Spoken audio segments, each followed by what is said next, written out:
فكاتا كوان قفتدون فنه بكان اللي نقارق جود الدمله دردران أما يا oduu gammachiisaan oduu babbareedaa qabannee isinii dhufnee jirra. Yooyyaa raayyaa abbaa mancaa yooyyaa jennee jirra. Raayyaa abbaa mancaa Ramadaan baga siniin gahe jechaa baga guyyaa kana geettan jechaa maaliif gagammaddee dhufte jechuun keessan hin oolu.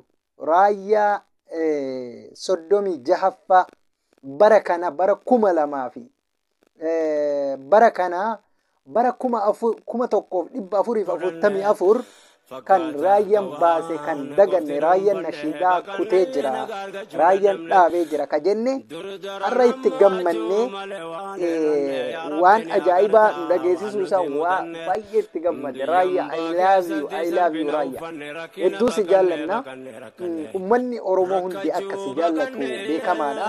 Ati yeroo hundaa abbaa miskiinati abbaa rakkataati wallahi dhugaa dubbachuudhaaf waa'ee kee ibsuudhaaf maal waan guddaa wayiiti waan ani hin dandeenye bakka sireesii ta'ee waa'ee kee haasa'uudhaaf gammachuudha. Yeroo kamuu waa'ee kee namatti himuuf namatti haasa'u akkasuma gammachuu garaagaraa of keessaa qabna. Gammachuu dhumaa yookaan jalqabaa fi dhuma hin qabne jechuudha. Kanaafuu baga nuu dhuftee yooyyaa jennaanii nashidaa raayyaa haarawaa ni dhageeffannaa ni caqafannaa. YouTube isa subscribe goone daawwanne irra deddeebinee daawwachuu fi qabnaa jechuudha. Raayyaa abbaa mancaa jechuun nama abbaa miskiina abbaa yeroo rakkoon kamiinuu Oromoo irratti gahu jalqaba ol bahee kan dubbatu raayyaa abbaa mancaa. Yeroo rakkoon Oromoo mudatu yookaan saba Oromoo mudatu namni telefoona fuulduratti bahee foddaa TV gubbatti fuulduratti bahee rakkoo uummataa waan hin dandeenye telefoonaan waa hunda bira dhaabatee jechuudha. Raayyaa abbaa mancaa jechuun bara dheeraa jira. Bara dheeraa an akka umrii kiyyaatitti osoo xiqqaadhaa osoo jabbileedhaa jechuudha.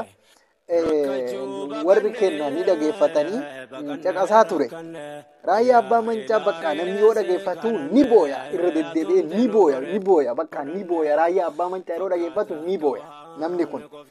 Achirraanis raayyaa abbaa mancaa waan jedhamu kana hin baradhee dhageeffachuu eegalee anis immoo akka isaan booyan sanitti booyuu eegalee caqafadhe. Kuni waan itti fufaati jechuudha. Raayyaa abbaa mancaa inni nama tokko qofaa miti. Inni saba guddaa saba Oromoo jechuun hin danda'ama. Nama saba Oromoo qabee deemuuf nama saba muslimaa qabee ol fuudhee deemanii jiru jechuun hin danda'ama. Itti fufisiin jenna ana dhufu yooyyaa raayyaa abbaa mancaa asumaan raayyaa abbaa mancaa dhageeffannee walitti dachaanaa galatoomaa isiniin jenna yaa Oromoo. Galatoomaa hanga raayyaa abbaa mancaatti walitti dachaanutti booda walitti dachaanutti galatoomaa.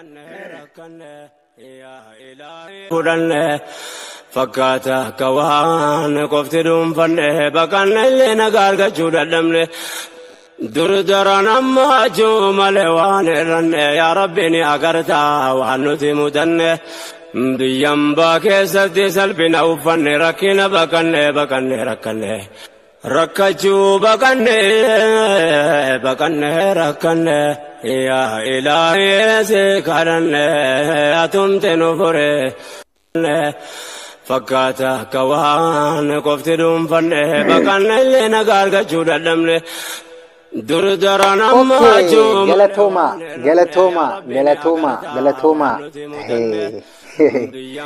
galatoomaa na wajji turuu keessaniif galatoomaa. Ammas wanni nuti tokko irraa dubbatuu deemnu Sheek Abdoosh Aliyyi illee namni hin beekne hin jiru. Ustaazota Oromoo keessaa nama beekamaadha. Nama jaalatamaadha. Nama iddoo garaagaraa irratti daawwaa godhaa ture. Iddoo garaagaraa irratti nashiidaa babbareedduu tasagaleen isaa akka daa'imaa akka loomii akka sukkaaraa akka maal isiniin jedha Sheekh Abdoosh Aliyyi welcome an haadhu Hussein jenne innis ustaaz Abdoosh Aliyyi innis nashiidaa bareedduu ta'akkaan sagalee nama dharraatu ta'akkaan sagalee nama boojitu qabatee dhufee isillee hanga dhumaatti wajjii dhageeffannaa warri video kana daawwattan garuu like share subscribe godhuun nu bira jiraadhaa. Sheekh Abdoosh fi Raayyaa Abbaa Mancaallee hanga dhumaatti dhageeffadhaa. Raayyaa Abbaa Mancaa 36ffaa fiduu isaatiif hanga isinitti gammaddan koomantii jala nuu kaaya. Mee inuma Raayyaa Abbaa Mancaa jaalattanii koomantii jala yuutuubii jala seenatii koomantii achi jalatti Raayyaa Abbaa Mancaa jedhaa barreessa hundi keessanuu Raayyaa Abbaa Mancaa jaalachuu keessan mee haga Raayyaa Abbaa Mancaa jaaladhu ibsuu qabna jechuudha. Bakka kamittuu ibsuu qabna. Bakka raayyaan jiru raayyaa jechuun nama amantiidhaan wal qoodee beekuu miti. Raayyaa jechuun nama amantii kamiifuu dhaabbatu jechuun hin danda'amu. Oromoon amantii musliimaa qofa of keessaa qaba. Amantii waaqeffataa jira, ortodoksii jira, Peenxa jira. Amantii kana hundaafuu raayyaan nama bakka kennee bakka irraa bu'ee bakka jiraa saba isaanii guutuu ati amantaa biraati jedhee qarqaaruu hin deemne. Raayyaa Abbaa Mancaa jechuun waan jennee ibsinu tokko hin qabnu jechuudha. Raayyaa Abbaa Mancaa jechuun nama akkasiiti. Okay, Sheekh Abdoosh Aliyyiitti dachaana. Sheekh Abdoosh Aliyyi seenaa isaa qorattanii yoo beektan ta'e nama yeroo wayyaanee jechuudha. Yeroo wayyaanee nama mana isaatitti barbaadamaa ture. Nama mana isaatitti qabuudhaaf halkan sa'aa hin beekamneen halkan keessaa sa'aa tokko ol mana isaa marsanii wanti rabbi jedhe malee hin taatu miliqee harkaa bahee jechuudha. Akka isaan jedhanitti ganda isaanii san keessatti gandi hundi waan Sheekh Abdoosh jaalatuuf miliisanii harkaa baasanii seenan isaa akkana jedhee ibsuu hin danda'u. Viidiyoo isaa isinii maxxansaa viidiyoo san hin dhageeffattanii seenan isaa waan dhumatu miti. Maaliif wanni inni akkana ta'eef osoo amantiif hin taane saba isaatiif jechuudha.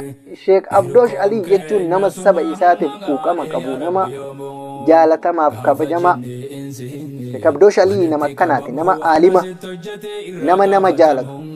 Nama yoo bira gatteette akkam malee si hawwatu jechuudha.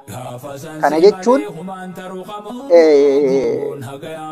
jaalatamaa namaa jechuudha. Jaalatamaa Rabbii fi namnis jaalatee jechuudha. Akkuma raayyaa nama bakka saba isaatiif bakka bu'ee hojjetudha jechuudha.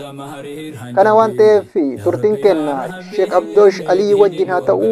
Wassalaamu alaikum wa rahmatullahi wa barakaatuh. يا بوكا فاسواني نجاب هديني تاخوت كفرني رب تمنوني افاني جاني قلبي دقوم سوني جيجي سونا هجي اكود تالوني أكو ما جهتي ارغم الرحمن ارغم ربي نو ارغ رحمتاني إسحاق كانني سنغو ربي جنتاني ناغيا رحمني اتارون غو نبي يا ربي ديني نور كبي يا ربي يا ربي